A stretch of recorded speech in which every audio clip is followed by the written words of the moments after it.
Welcome back to another episode of the Strongman Window Circle podcast. I'm your host, Nicholas Camby. This is episode 42. Today's guest is Vytautas Lalas. For you guys that don't know Vytautas, but you should know Vytautas, 2013 Arnold Strongman Classic champion, 2012 World Strongest Man runner-up, 4 appearances at World Strongest Man, 3 finals, and several international wins. Thank you for coming on today, Vytautas. No problem. Thank you for having me. Absolutely. Of course, been a big fan of you over the years. So I'm of course, a big pleasure having you on the podcast. So of course, I'm a big fan of your YouTube channel. So if you guys haven't, if the listeners haven't checked that out, so the Lalas Brothers YouTube channel, I saw that you were getting back into some strongman training. How did that go the other day? Recently, yes. So the body feels not too bad at the moment. So, and my brother is getting ready for the next year. So I always give him a hand with it. So we have like a setup in the yard. And when I go there, I always have that itch to, just to lift a couple of things in the yard. So it went well, and surprisingly, body felt pretty good afterwards. So was happy enough with the training session. All right. You think anything will come of that? Maybe return to the scene. You kind of tease the over 40s a little bit. Yeah, I maybe you never know with me. I always training, and it all depends on the body. And I injured my spine really bad in 2013, and it always was a struggle to come back from that injury. And I think it's easy to injure, let's say, a knee or a tear tendon, then you can repair, get the rehab done. But when it comes to the spine, it's like it's a dodgy one. If it goes, it's very hard to come back. You have to do a lot of spinal segmentation, all other stuff to try to get the blood into that area, and it's not the easiest, and it's very slow process basically. All right. So of course, yes, safety first, but there seems to be like a lot of guys coming back into the 40 scene. Of course, besides Adrunas and Rano kind of battling out, but of course, like Demitar was also in there, but kind of rumblings of seeing maybe Holland and Big Laws. Yeah, I don't know where Dimitar was gone. I don't know why did he stop me. Like he reappeared actually, and it's nice to see because he's a good strongman, And Rauno is always a threat, and he went through like a couple of surgeries and recent surgery. I think it was his quad surgery, and he was still able to pull like 470 kilos or something like that. This dude is just amazing. Yeah, and also 2 reconstructed. Was it his Achilles tendons? Yeah, his Achilles. On one Achilles, he had like 6 surgeries. Oh my God, that's and then he tore the second one in Canada. I was competing with him in Arnold Classic Canada. I finished 3rd place, I think. And he tore his Achilles second one on the bus pull, I believe, or truck pull or something like that. And you know what was the surprising thing? He wasn't phased at all. He wasn't really saying it's a big deal because he already went through 6 surgeries on his first one. So I think the second one was like, it's not a big deal, So it's kind of, to me, it was kind of funny, Yeah, routine at this point. Yeah. But I did, of course, recently I made a video talking about kind of different weight, of course, moving up a weight class, talking about the different body types. I had you on top of the list as someone that's close to height, but is able to pack on a lot of size. What did that journey look like for you? Of course, during your career, were you on like the Brian Shaw meal plan, or was it difficult to put on that size? Did it come easy? But yeah, tell us about that journey. So my initial journey was like I started training very early, like from 17 years of age. I joined the gym, and in my town in Lithuania, the arm wrestling was very popular, So that was my first sport actually. So I didn't do strongman. I started doing strongman when I was 23. And before that, I just did arm wrestling and just did bodybuilding stuff because everyone else loved Arnold, and they loved his physique and stuff like that, and everybody tried to be like that, So that's my first sport. So I started competing when I was arm wrestling 75 kilos. And then eventually at 23 years of age, I won the overall championship in Lithuania. I became the overall champion. So in all categories, I think that year I was like 110 kilos, 109 kilos. And then my weight actually fluctuated. So from 75, so let's say it didn't fluctuate, but for me, the rise of my weight was like the 75 kilos. Then I went up to 96. and got stuck for like a couple of years, stayed that weight. And then something happened to my body and just boom, I went to 110, 109. And then I reached 114. And I stayed at 114 for another 2 or 3 years. And then when I turned 25, I went to 125, 126. And again, it got stuck for a couple of years. And then when I turned 28, I reached over 130. And after 130 was 136. And when I was 30 years of age, it went to 140 and 145, you know. So to me, that was like every year I got stuck for like a couple of years with the same body weight. And then after 2 years, just something happens, just boom, I go up again. And like a big enough jump, like in a couple of, like in 5 or 6 months, you know. So like it was weird to me, but that's the way like my body worked, you know. Now, was there a conscious effort in terms of bulking? Did you have like a favorite bulking meal or kind of a meal plan? Not really. I was like just I was very consistent with my lifestyle. Like I put all the eggs into that basket. So to me, I was like you know, Colin Bryce called me like a monk, you know. So I had to be like a monk, you know, no social life, not going out, no alcohol, especially like the way I looked at it is like I'm 5'10", right? So I'm fighting the guys like Thor, Brian Shaw, Big Z, like they all 6'3", 6'8", 6'9". Like I couldn't give them anything. Like, you know, I have to like try to do everything right in order to be able to compete with the biggest, strongest, tallest guys in the world. Like, you know, so to me, it's all about more. It's more about lifestyle. It's like I was constantly eating right, you know, off season, during the season. I strike just to sacrifice everything just to try to be competitive with these big guys, you know. So I don't really have a favorite meal as such. And I think the most important thing is just consistency, you know, like everyone knows, like meat, rice, salad, potatoes. Just try to eat healthy, avoid the takeaways and stuff like that. And that's pretty much it, you know. All right. So, of course, kind of keeping it pretty simple, but again, the consistency is something that, of course. Yes, that's the most important thing in every sport, I think. All right, excellent. I remember watching, probably starting my career within Strongman, probably a little after 2012. Watching one of the early Giants live video. I think it was you. It was the secrets of building huge biceps. So, of course, for the listeners, of course, I think at the peak, maybe around 23 and a half inches. Is that right in terms of Yeah, biceps? Now, for today's listeners, what are your suggestions for strongman training when it comes to growing the biceps, and how can we keep our biceps healthy when strongman training? it's for me. It was. I don't think the strongman needs to have a big biceps. Like I torn actually both of my biceps, Okay. left and right. I torn my left in 2008, and my right one actually three years ago as well. So actually having a bigger biceps, it puts a lot of pressure on your tendons. And in events like stone and thigh, especially thigh flip, it's so easy to tear your biceps, like, you know. And so my first one, actually I popped it in Ukraine in 2008. We were competing there in the team competition, the strongest nation of the world. We won it. So I did that in the last event. I tried to lift the 200-kilo stone and just gone, you know. So actually for strongman, it's, you don't need very big biceps, you know, like sometimes like below the average or average, perfect size for the strongman, you know.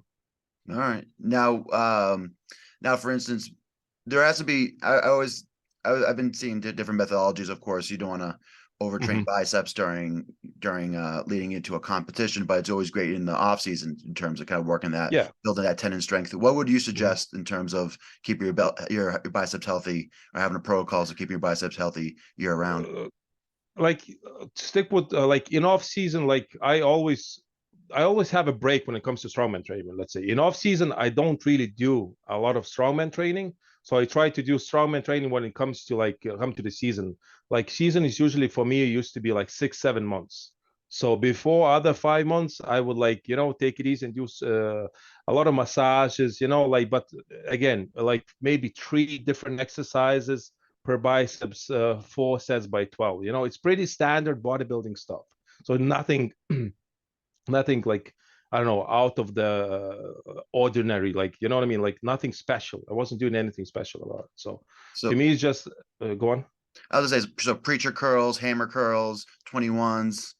kind of all that good stuff, or is there one? A go That's all good stuff. I don't think that there is a magical exercise for the biceps. Like for as a strongman, we should prefer, I think, free weight over the machines, just because we usually move and do everything with the free weight. So if you want to do like biceps with barbell, with the dumbbells, by all means, that a little bit more beneficial than using the cables in the gym and the machines itself. That's my only advice for the strongman would be maybe use a bit more free weight instead of the machines. All right. Now, but I imagine, of course, having the large biceps did help, of course, beating Eddie in the arm wrestling match you guys had a couple of years ago, right? Or was that last year, right? Yeah. No, that was a couple of years ago, like 3 years ago, I think. Of course. How was that beating Eddie? I think he's underestimated me a little bit, Mhm. Like, Eddie has I don't know, has a lot of confidence, So, and the guys offered me to do that, like, I think the week before. And I said, yeah, sure, because I got injured. I damaged my pec getting ready for the Giants Live competition. So I pulled out and I was able to heal up for that. And but I try never to go into competition with injury, because it's not fair on the promoters and, to go and try to do like a couple of events out to like 5 or 6 events and say, oh, I'm injured. Like like me personally, I don't like doing that. I always want to go in healthy. If I'm not healthy, I know I won't be able to do my best, and I wouldn't do it. So when I got injured, I called Colin Bryce and said, look, I got injured. I can't do the competition. And I think 3 weeks after that, the week before, he says, do you want to arm wrestle Eddie Hall as a sideshow? I was like, yeah, sure, let's go. If people, if there's an interest, said I'll do it. So, and I believe a lot of people enjoy that. So as a sideshow, so it was kind of interesting experience for both of us. So Eddie might have underestimated you, just like he underestimated Thor this year in Dubai. Well, I look. I think it was an awesome fight. A lot of people were. I don't know what's the word. Like they were very negative towards that. They were a lot of people were saying if they will gas, it's gonna be a bad show and all that stuff. And after the fight, I actually confronted these guys. I was like, guys, you have to admit you were wrong. It was a great show.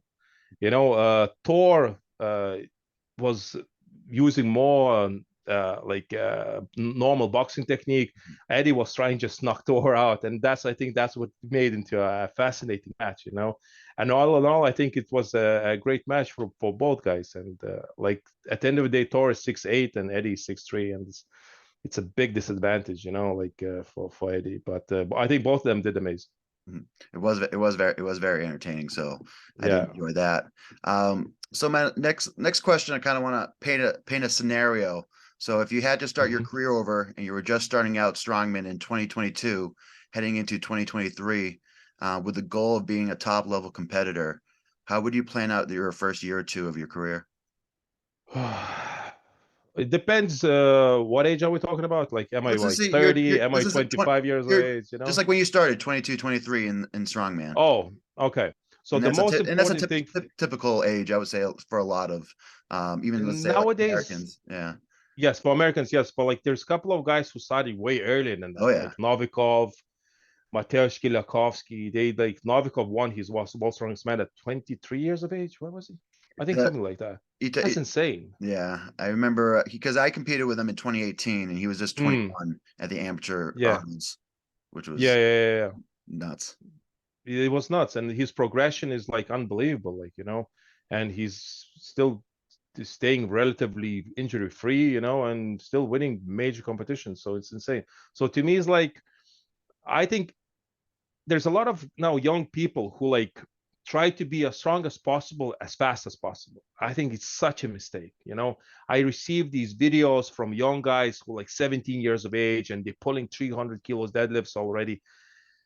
All I want to tell people is like, if you're really looking seriously into your career when it comes to strongman, please treat your career as a marathon, not as a sprint.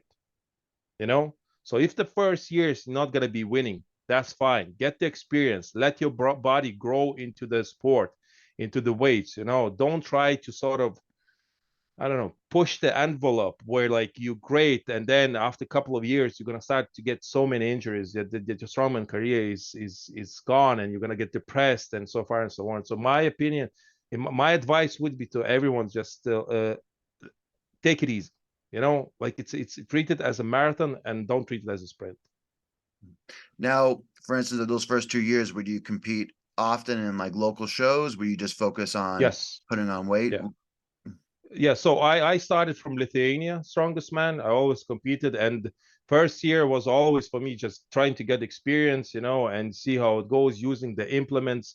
So I lived in Ireland, so I had to travel to Lithuania to compete, which helped me tremendously in the future because there's a lot of guys who's very strong in their gym and with their own equipment, and then they go outside, you know, their comfort zone, and they don't perform as well. So for me, it was great to travel back to Lithuania and constantly competing with the local guys and trying to get that experience. You know, for the first 2 years, 3 years, I was like really like just focusing on a local level, you know, and then eventually I was able to qualify for Giants Live in Poland by beating the top guy in Lithuania, which was Vytautas Lalas. I don't know, do you know him or not? Remember, of Yeah, course. yeah, so I bet him, and because he was supposedly he had to go to Poland, Giants Live, and then Big Z decided, says, right, we need to figure out which one of you is stronger. So in that competition, we went against each other, and I won, and then I got the basically invitation to for the Giants Live in Poland, you know. Now, was that So first few years, only local competition. all right? Now, was that your first kind of major international show? Yes, yeah, that was my first major national show. I landed in Poland, right? I met Colin Bryce. Colin Bryce is like, "Who are you?" I was like, "Well, I won the qualifiers the previous weekend." He's like, "Where's Blackitis?" I was like, "I won against him, so I'm competing instead of him." So in front of me, he calls Big Z, says, "What the hell is going on?" He's like, "Oh, he won. He's the one who's competing." He's like, "Okay." So we started talking, and he's like you have very good English. I said, I live in Ireland, so far and so on. He's like, so what's your background? I was like, I just compete in Lithuania locally, nothing serious. And then I talked to him about my arm wrestling background, that I went to Manchester Arm Wars and won that when I was 25 years of age, I believe. So he knew the organizer, Neil Pickup. So in front of me, he calls Neil Pickup because Colin thinks that I'm bullshitting him. He's fact checking me basically, you know. So he calls him. Neil says, "Yeah, he won." So, and in that competition there was Kevin Nee. You know him? Yeah, he Yeah, was Kevin's from competing. Massachusetts, so where I'm from. Is he? Yeah, There you originally. go. Yeah. So he was competing there, and I was like, actually, I saw all these guys. I was like, holy moly, they massive. I thought like I'm gonna finish basically at the bottom, but I ended up winning the competition. Oh, I won excellent. against them all. Yeah, yeah. So my first international competition, I won. Yeah, and then I bet Colin Bryson didn't question you then. After that, Yeah, yeah. Then he was like, he knew that I was legit. It was like, okay, fair enough. You prove yourself. Now you can come and compete in the world's strongest man competition. You know? well, that's awesome. Yeah, of course, I always Yeah. always love hearing the little more of the kind of the background of the story. Mm-hmm. So of course, kind of segue a little bit off that. So of course, now you've kind of like at that point you made it to kind of like the top level. You're competing at the Arnold or World's Strongest Man every year. What are some of like the biggest challenges that you face in terms of competing at those shows and staying at that level year round? Staying at that level, it's again like to me, it wasn't a big issue because, like I told you before, I grew into that level, you know. So, like the up until 30, it was fine. I think when you go over 30, that's where your body a bit changes, and then you need to really look after your body. Injuries start to creep in and stuff like that.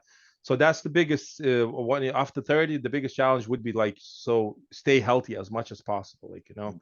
And like I wasn't a big guy when it came to massages and anything like that. I was like, okay, I'm just a savage that go in and lift weights, and you know, like eventually it catches up with you. So so the biggest issue for me was not sort of looking after my body that I supposed to, like as in like recovery wise, massages, saunas, hot and cold treatments and stuff like that. All right. Now, when did you start like implementing that the most? Was that once you got into your 30s or? Yeah, unfortunately, No. when I started getting a bit more injuries, then I was like, okay, I need to do something about it. I need to do more research. When you're younger, you think that you're invincible. You can run through the walls and nothing can hurt you, and something in your body then just clicks, and you're like, oh, I thought I need to now I need to do something about it, and most of the time it's a bit too late. So my advice would be for anyone who's starting off, treat their recovery very seriously as well. I got into the hot saunas almost like right away. I got introduced probably a year or two into lifting. So there was a Russian sauna nearby me in Boston. So I still go to that one to this day. Yeah. But just keeping How many times a week you do that? Probably probably every other week. Probably maybe once a week closer to competition, but depending on how far away. But I try to go as much as I can. But of course it can be kind of difficult sometimes doing every week. And massages wise? Massage right every other week usually. When on the so right now I'm probably once a month since I'm in my off season. Closer to season, I'm at least once every other week, so once every 2 weeks. And what's your plan for the next year then, if it's off season now? My plan, oh sure. Yes. So moving up from 105 kilo to heavyweight. So I'm going to start at the Arnold Amateur Classic, try to get that invite for the main stage. So this will actually be my fourth Arnold Amateur Classic. So in the past, I used to just do it as kind of an additional contest because there weren't many 105 kilo shows in America at the time. So I would jump into the heavyweight amateurs, but now I'm doing it in the purpose and trying to make it break it into the scene. And then from there, I'll probably have to gauge it. Still, not all the opportunities or dates have been set for 2023, but maybe if I could. I know I'm moving up a weight class, so it's going to take a few years. I'm also in my 30s, so got to take a few years to get back into that realm. How old are you exactly? 30? I'm 33.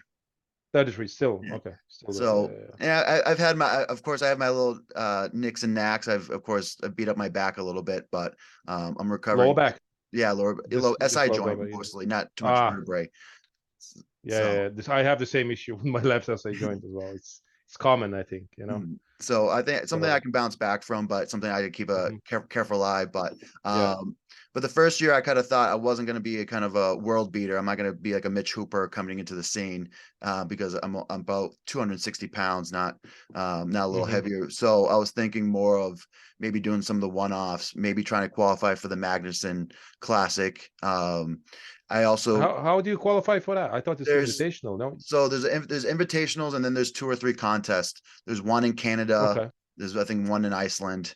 But if I could, I don't really have a relationship with MVM, but I could I could potentially maybe just try to ask them. But I'll try more seeing if I can make some noise at the Arnold first, then I can try to leverage that into the next opportunities. Hopefully do Italy Strongest Man, and then maybe try to do some SEL shows. Try to keep it a little lighter, not too much, maybe 10 or 20% heavier than I've been doing at 105 kilo weights before I try to chase the really heavy shows, just because I think it's going to be like you were saying, a gradual process. I kind of have to grow into being a heavyweight rather than rush into being a heavyweight.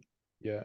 And then if you rush in, if you try to gain too much weight in one year, the tendons are not keeping up with it, and you're going to start injuries. Like, it's so normal. Just slowly, and you're still 33. How many years are you doing Strongman now? This will be my 11th year. So 10 years. 11th year. Yeah. So you have loads of experience then. So I know you always stayed at 105. Yeah. I always bounced back, but I always thought I could be 105 kilos forever. But I realized this year I just been growing out of the weight class. Last year you competed in Florida, right? Into the Strongman Games. And yes. Where did you finish? Because I watched your videos. I watched your stone lifts. Sure. So I won last year in 2021. And then this year I got hurt 3 weeks out.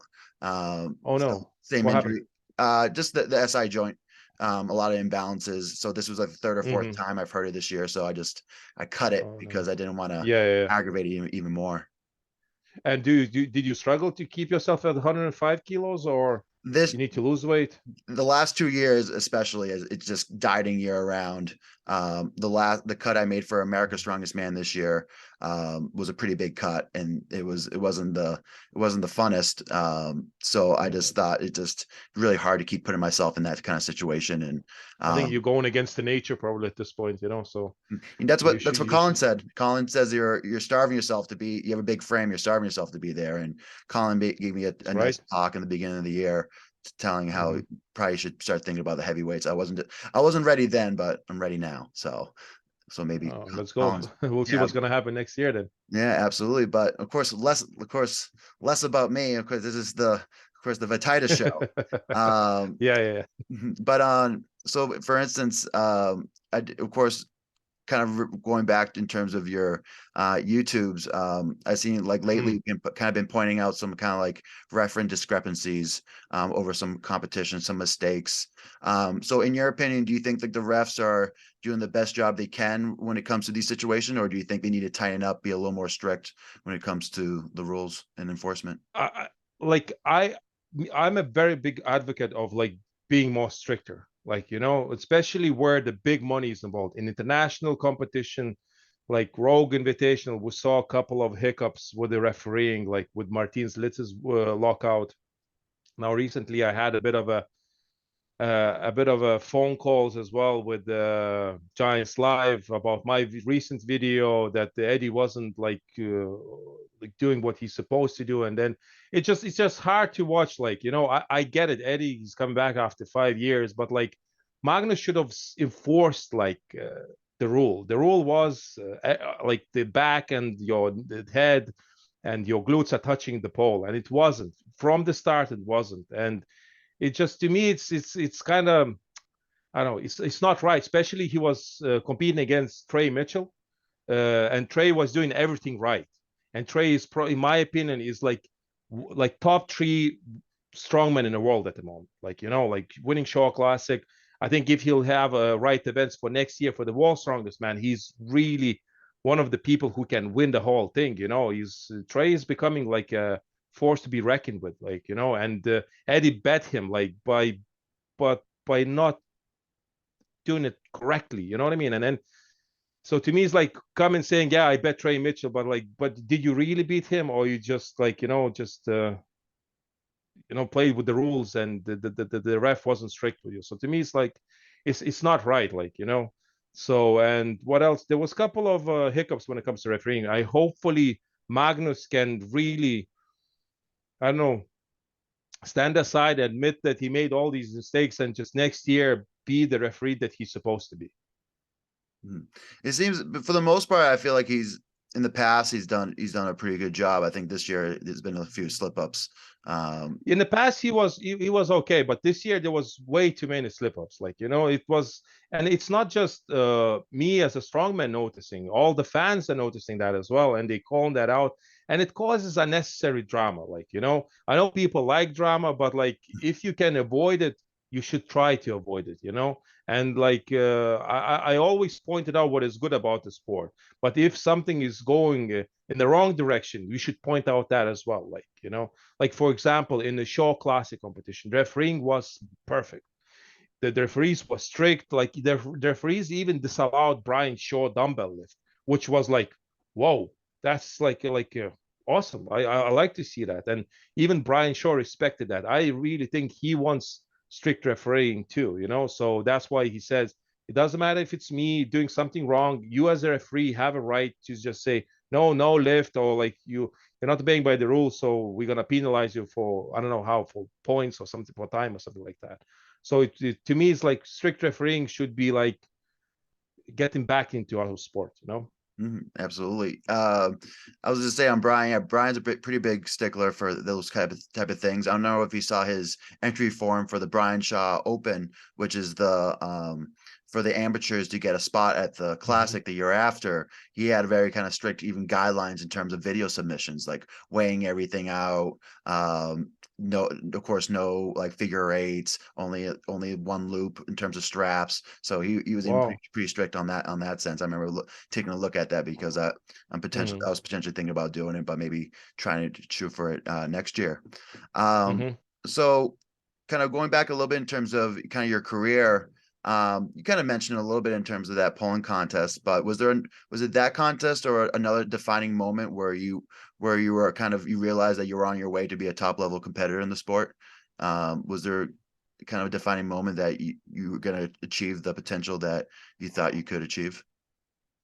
I think for me it was the 2011 World's Strongest Man, where I was like doing pretty well in the heats, and then in the finals, I think a bit nerves kicked into me, and I wasn't doing as well. And I think that year I was like I think next year I might be able to go like top three, and I think that's the year where I realized I can do pretty well. But I didn't know that I'll do that well in Arnold Classic though I finished second place, and I didn't thought that I can win that one, because usually the weights are very heavy, and it's just favors in general like people like Brian Shaw, like just bigger men in general, so kind of the Arnold Classic was the biggest surprise for me in a way to win that. Yeah, absolutely. Of course, that was a lot of fun. I remember that. That was, of course, a lot of fun to watch. It Um, was a lot of fun, and I love how everyone was shocked when I won. Like there was 4,000 people I think watching like bodybuilding show. mhm. And when I walked out, I was the shortest guy, and and everyone was like, they looking at as like how this guy can beat all these other guys who like just giants. So that's kind of, to me, that's what stuck in my memory when it comes to that. It was a great moment. And it's just, and it kind of just tribute fact of kind of all your kind of hard work. It's especially in that sense, you probably almost had to outwork a competition to, of course, achieve a Yeah. similar result. So it's again kind of tribute to kind of all your success. But I did mention, of course, off air that I wanted to test some of your strongman knowledge. Oh. So this is a fun one that I, of course, kind of came up with. So I want you to build a strongman contest with 5 events, but the events can only be used, or the only events that you can use are named after a person or a character. So like no events named after a brand. Like this year at World's Strongest Man, you had the Knack deadlifts.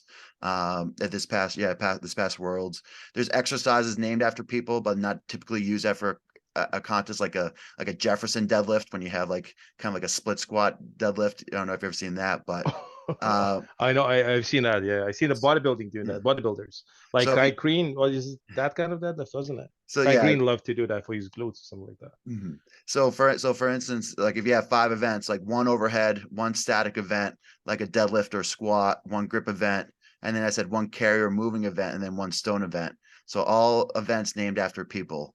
So I can give you one example.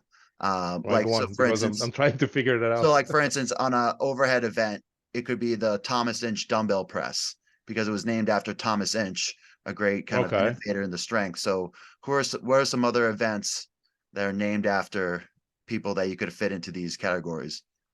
Big Z press, huh? Well, Big Z press is a exercise, not necessarily like a strongman event. Yeah, yeah. Oh, Austrian oak? No, that you can, no, that doesn't work. It's close, but it's referring to Arnold, but Dude, you tested the wrong person, I think, when it comes to yeah, this. no. Which one is it? So for instance, for overhead, I had the Yeah, Louis Cyr dumbbell. dumbbell. Yeah, yeah, yeah, So yeah. for instance, Louis named Cyr, after that's Louis right. Cyr, the great Canadian. Yeah. And then let's, for instance, on the static event was kind of tough. I was looking at a few different ones, but I try to use the ones that are at least used in competition. So the Steinborn squat, named after Henry Steinborn. So that's the squat lift that Martins did on the Arnold Classic stage, where you Oh, okay, okay, okay, okay. I know the uh, one. Yeah, yeah. you have Ed Zerksher squat, which is used in some competition. I saw some Ukrainian competitions they do a max Zerksher, where they will, of course, see who can do 3 attempts, who can do the heaviest Zerksher squat. Mm-hmm. Um, then for instance, for a grip event, you could have said like the Hercules hold. Of course, Hercules. Hercules being the son of Zeus. Um, Yeah. another grip event could have been the Denny Stones, named after Donald Denny. This year you had Thor's hammer hold, of course, the god of thunder, which Trey Mitchell broke Martinez's record from last year over at the Rogue. You could have done the Conan's wheel, which is Conan the Barbarian. Yeah, yeah, yeah. Of course, That's Cameron. actually a very good event. That's unbelievable. The Uh, setup is unreal for this event. they haven't had that many Conan's wheels recently, but of course it was kind of one of my favorites. So and Mm-hmm. then the other 2 I had was Fingal's Fingers. It was a mythological Gaelic hunter warrior. Um, I didn't know that. yeah, that was Wow. I had to look that one up. And then Mm-hmm. probably maybe the easiest one for a stone event would have just been the Atlas stone. So Atlas was a Greek, of course, a Greek god in Greek mythology. Hmm. So that would also been a good one.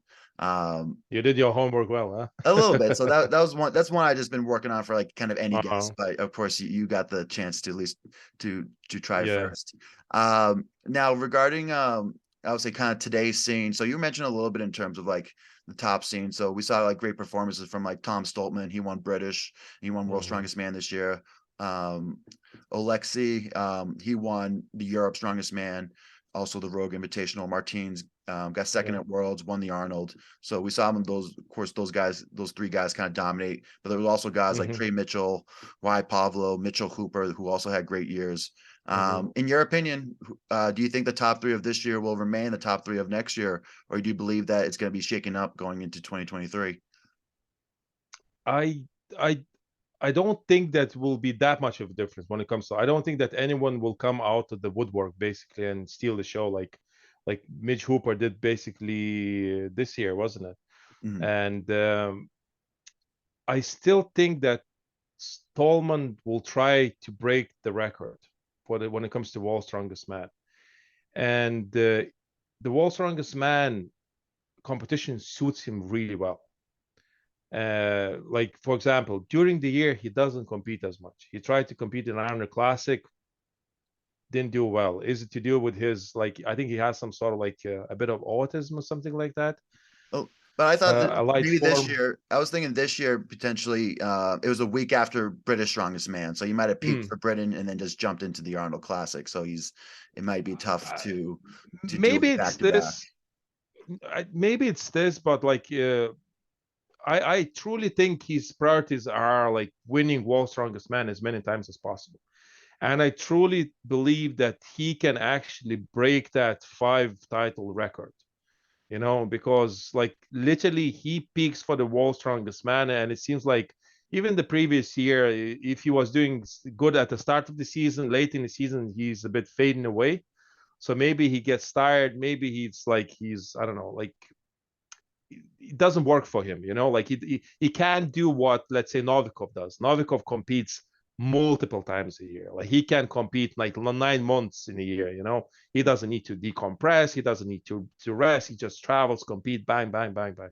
I don't think that Tom wants to do that. And he, at this point in his career, I think he's realizing that he needs to sort of just mainly focus on the World's Strongest Man and try to leave a legacy by winning maybe 6 times. And in my opinion, he's the right person to break that record. Excellent. Now, now, for instance, but if you had to name a top three for next year, do you think it's going to be the same Yes. three top three, or you think Trey's going to mix in that top three conversation? He gets better every year. Do you think Mitchell? Trey's biggest issue is his grip. I think I think a couple of years ago, he said he was in a car crash or something like that. And it really, after that, it seems like that the whiplash, whatever he got from that car crash, really affected his grip. But it seems like it's getting better. So if there's no grip event as such, you know, I think he's top three. He's in top three, like Tom, Trey, and there's a lot of other guys. Mitch Hooper, he seems like he's getting better every year. So next year, I think he will be even better from experience being in the World's Strongest Man. He's not going to be a new guy. He'll know how does it work. Like in Strongman, it's like what, like about 10 days, 7 days competition. It's a totally different than competition than normal ones. You have to do one event in the morning, then you have to have a break, and then do another one in the evening.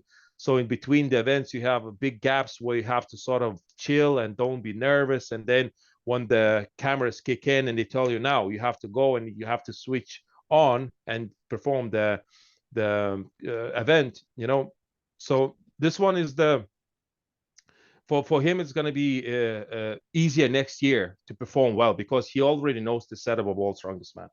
So probably he's as well going to be the guy who's in top three, at least in top five. And then of course there's Novikov. I don't know what's going on with Emmett Singleton. Mm. He had a horrible year this year, and like he doesn't look like himself. There was some health issues when it comes to him. Hopefully for next year, and he tore his biceps as well, I believe. Mhm. Yeah. Yeah. So if he can fix that and he can go back to the Evan that was a year before that, where he was like winning Giants Life competition, I think Evan is in the mix as well to do well in the world's strongest man. So there's a lot of guys, but I think the main guy to win again, in my opinion, is Tom Stallman. All right. All right. Excellent. That's a great answer.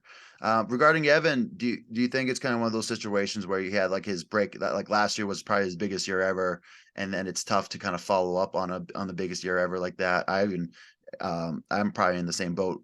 Last year was probably a bigger year than for me Mm-hmm. than last year. It's really hard to kind of kind of to keep continuing like that. Do you have any kind of suggestions? Is it tough to kind of keep putting on bigger and better performances? Is like I feel like people just always, or even like myself, I wanted to keep even beating the numbers I did last year rather than kind of Mm-hmm. maybe stay consistent. Maybe that's what drove me into a couple injuries, just because I was just so focused on just being better than last year, even though I was still Yeah. doing pretty well.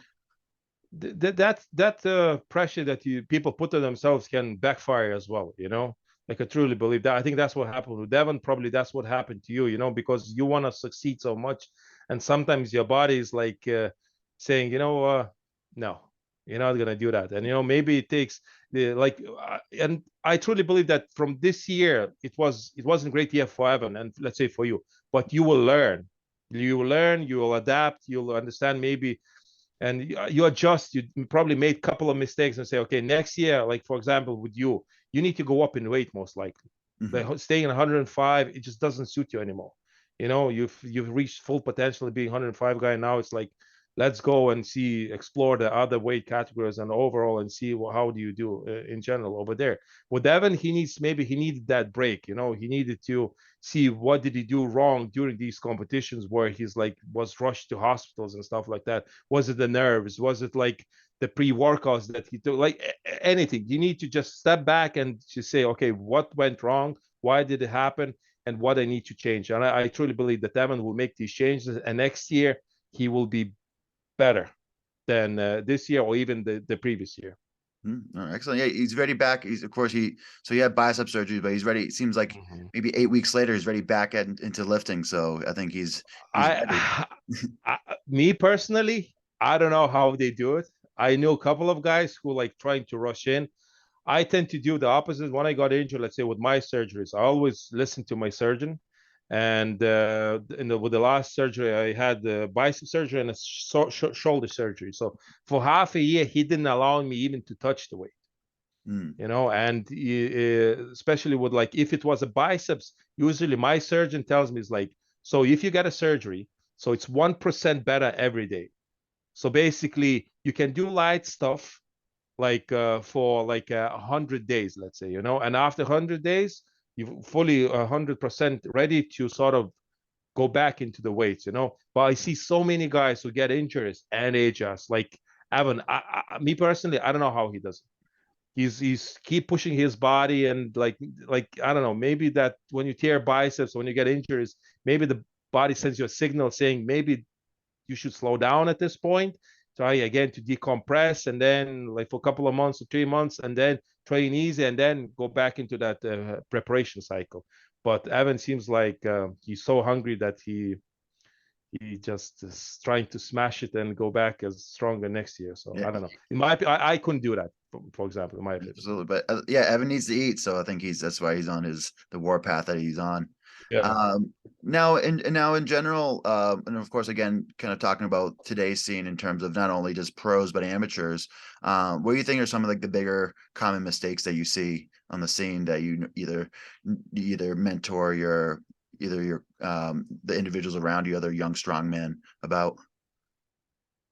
Well, what do you mean? As Just in like like you talked about, of course, like kind of like either a lot of it was like kind of staying healthy, yeah. picking your battles. But like, is there other common mistakes or things that strongmen overlook in today's scene that they keep, like common mistakes that you see across the board? I don't think that they like the biggest issue, like I told before, it's that rush, but because like you shouldn't be making that many mistakes because there's so much footage and information on internet when it comes to training. Like, all you need to do, take all that information and apply it to yourself, because like you are individual. So if some sort of training program works for me, it doesn't mean that it will work for you. So as a coach, and there's a lot of these trainers and coaches, they should like give a program, but explain to people as well. Like at the end of the day, I'm just giving you a bit of information and program, but it's on you to to apply on your body, on your lifestyle, on your like mental stance. Like it's on you. Sometimes I don't know. Sometimes people trying to rush it. Like I said, like, rushing is the biggest issue. Just take it easy. Just be consistent. That's all. Be consistent. Don't rush. Again, don't treat it as a sprint. Treat it as a marathon. That's it. That's my only advice. Other than that, it's all the information out there. There's nothing really new, coming out. All right, excellent.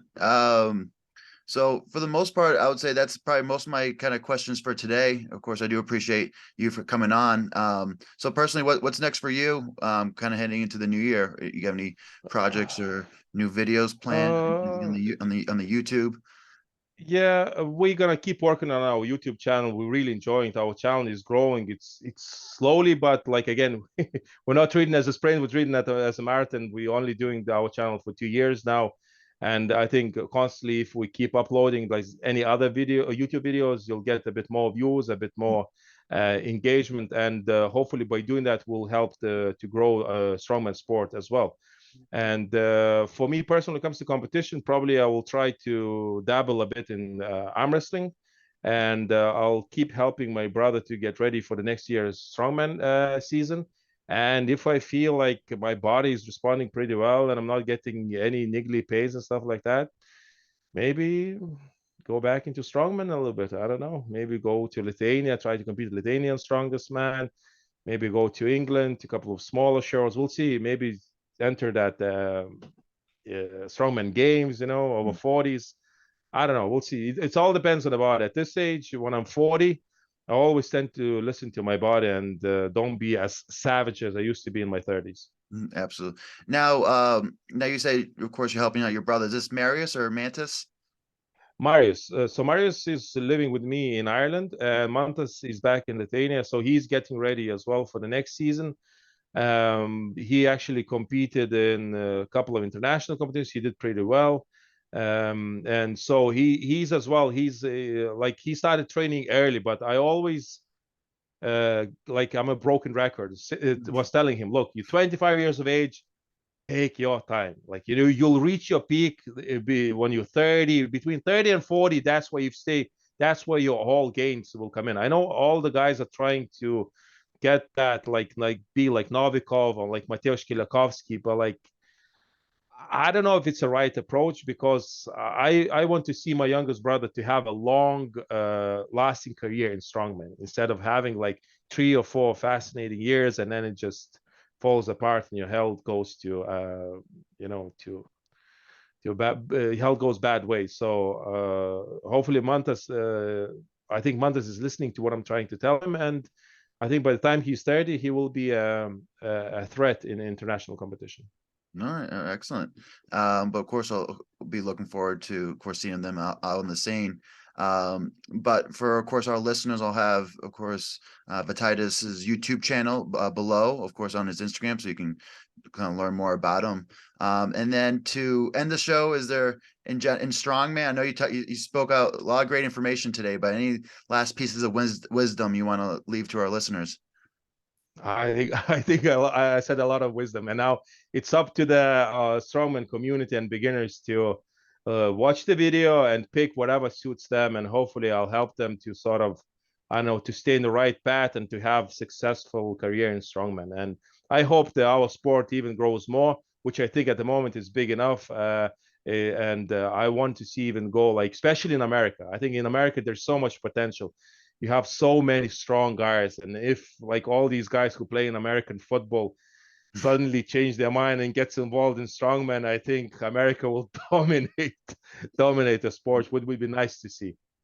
Really quickly, is there a football player you would like to see the most do strongman? Is there a certain American football I player? always like JJ Watt. Like I love this dude because I even watch his motivational videos before I did Strongman, before my training session. He helps me. I know it sounds weird, but like I really like to do it, you know. So seems Of like a hardworking guy. course, great motivator. He had like a Mhm. 56-inch box jump back in the day, doing all the Yeah, explosive work. Yeah, he has some crazy yeah, trainings.